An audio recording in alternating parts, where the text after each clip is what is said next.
les sociétés offshore et les services informatiques.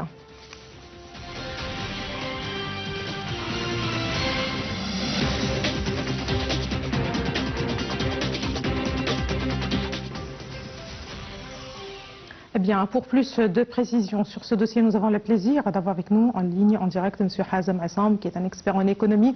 Bonsoir, M. Hazem Assam. Dr Hazem Assam, vous êtes expert en économie, ravi de vous avoir parmi nous en ligne, en direct. Oui, merci beaucoup pour votre invitation. Donc, le mois de novembre a marqué vraiment de très bons événements qui a mis l'Égypte sur une très bonne position devant le monde entier. Alors, on commence par l'inauguration du grand musée égyptien. C'était vraiment un événement mondial où il y a eu plusieurs dirigeants et des chefs d'État, des rois de différents pays.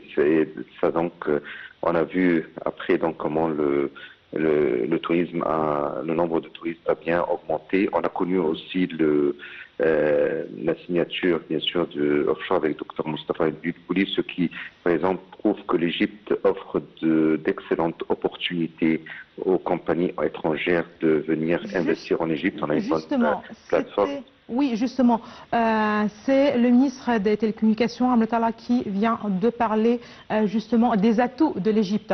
On parle surtout d'un pays qui est stratégiquement ou géographiquement très bien placé.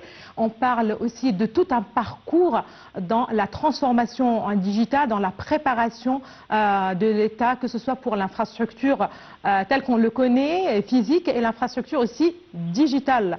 On parle aussi de ce potentiel humain que l'Égypte possède certainement et qui peut être très attrayant pour les entreprises étrangères. Justement, pour commencer, quel est l'intérêt de ces sociétés extraterritoriales? Quel est l'intérêt pour l'Égypte d'avoir comme base justement ces entreprises chez elle?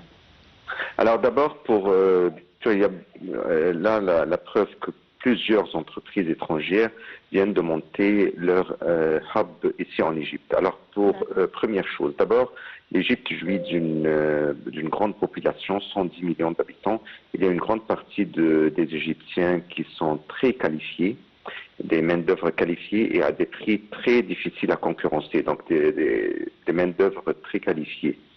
Et à des prix, alors moi par exemple, dans tous les domaines, ils ont trouvé que si on met le hub en Égypte de nos entreprises, on va économiser 50% de nos coûts actuels que si on les met ailleurs, dans d'autres parts. Et on obtient un service meilleur, on a accès à une population qui est vraiment compétente et qui, on ne peut pas dire moins cher, mais on peut à des prix compétitifs.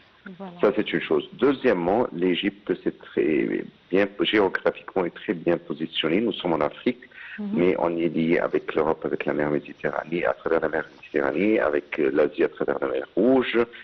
Et donc, géographiquement, on est très bien positionné. Alors, si par exemple, quelqu'un veut partir en Europe, alors l'Europe n'est pas loin, il suffit juste de traverser la Méditerranée. Donc, en Italie, par exemple, 3 heures de temps, nous sommes en Italie, 4 heures en France, en Angleterre, 5 heures. Donc voilà, on est très proche de l'Europe et partout aussi des pays du Golfe. Voilà, la proximité géographique. Nous sommes très très bien positionnés. Donc c'est pour ça que l'Égypte jouit vraiment d'une population qualifiée et aussi d'une position géographique bien stratégique qui attire n'importe quel investisseur étranger de venir implanter son industrie en Égypte.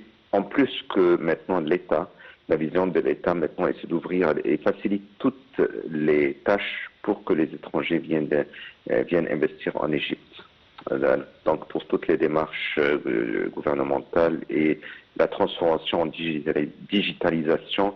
Donc voilà, c'est la stratégie de l'État. Ça, c'est une stratégie de l'État maintenant. Très bien, voilà, ce sont des points très importants pour toute compagnie ou société qui aimerait bien s'installer à l'étranger. Aujourd'hui, c'est un nouveau pas, si vous le voulez bien, pour l'Égypte dans ce monde du business. Des affaires, oui, bien sûr. Je peux vous dire que moi, je le vois maintenant dans plusieurs compagnies dans le domaine de l'énergie renouvelable dans le domaine du pétrole, pétrochimie. Maintenant, il transcende tout le hub des pays du Golfe en venant en Égypte. Très bien.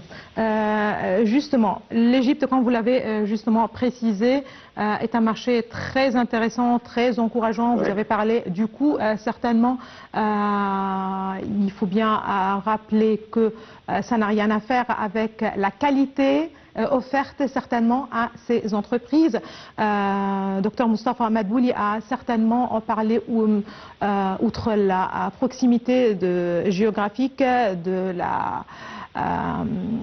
l'État en tant que pays très bien prêt pour accueillir justement les sociétés étrangères, que ce soit, comme je viens aussi de le préciser, d'un point de vue infrastructure, d'un point de vue transformation digitale. J'aimerais bien revenir à un point assez intéressant qui a été aussi bien rappelé par le Premier ministre que le ministre des Communications quand il a parlé d'un potentiel humain. On parle de 60% de la population égyptienne qui est jeune.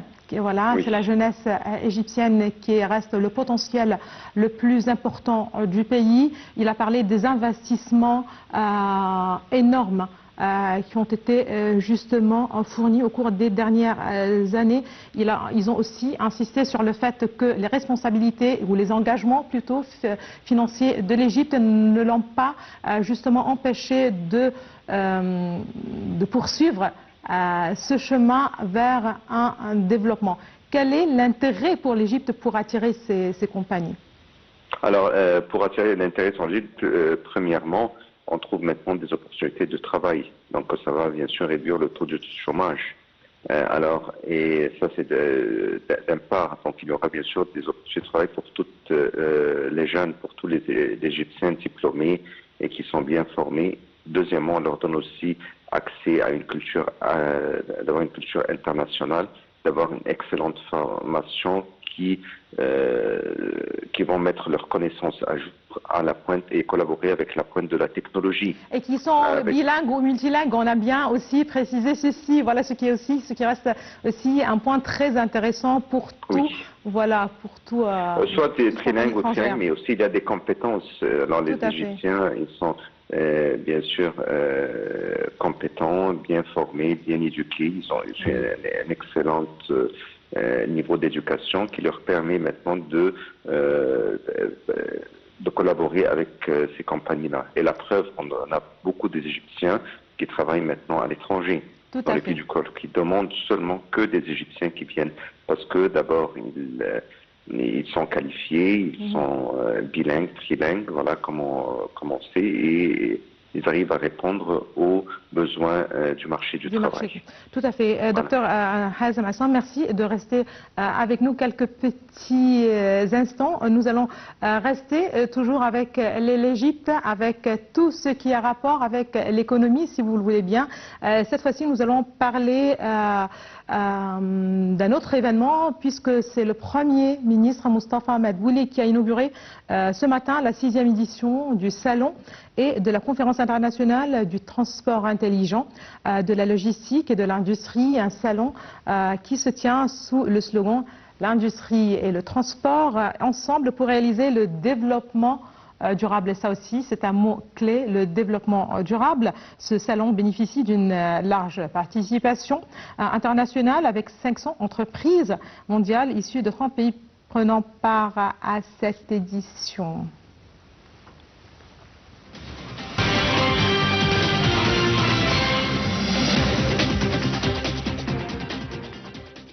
Dr Hazem Hassan, justement cette fois-ci nous allons parler du transport. Il faut bien rappeler que depuis 2014, l'État égyptien accorde un grand intérêt au développement des moyens de transport à travers toute une série de projets. Aujourd'hui, c'est l'Égypte qui accueille justement la 6e édition du Salon et de la conférence internationale du transport intelligent, de la logistique et de l'industrie. C'est-à-dire, en fin de compte, que l'Égypte avance avec des pas plus ou moins sûrs, si je me le permets, justement vers la voie du développement, surtout si l'on justement fait ce lien entre développement et du développement durable.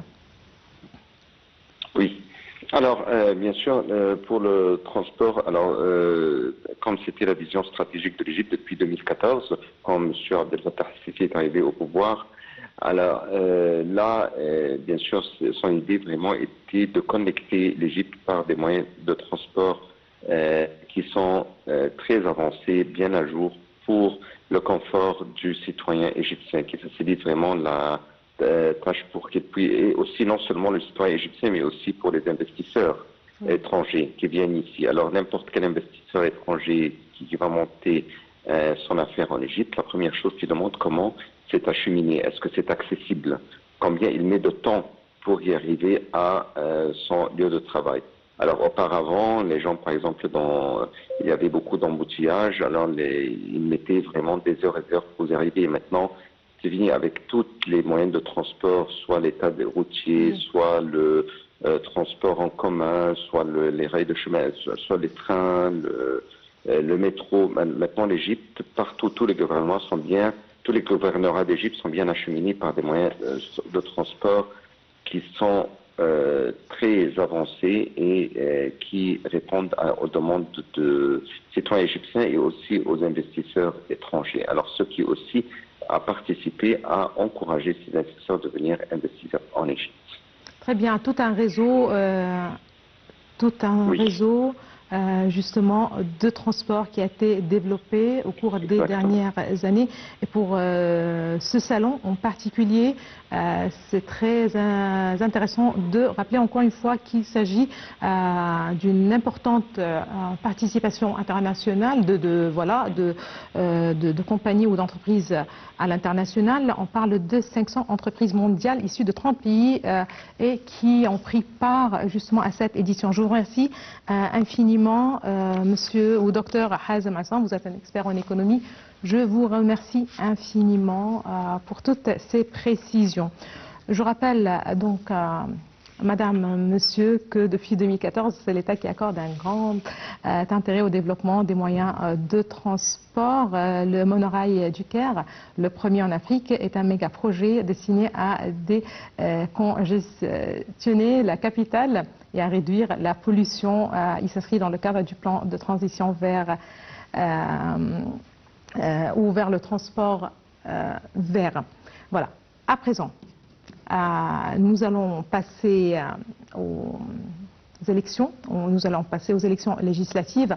Cette édition 2025 que l'Égypte justement organise la première phase du vote des Égyptiens à l'étranger a déjà eu lieu le week-end dernier. C'est donc le vote des expatriés pour la deuxième phase qui était justement prévu pour les 21 et 22 novembre, suivi du scrutin à l'intérieur de l'Égypte les 24 et 25 novembre. Les expatriés ont conclu hier la première phase de vote pour les élections parlementaires 2025 au terme de 2 jours de scrutin à l'étranger.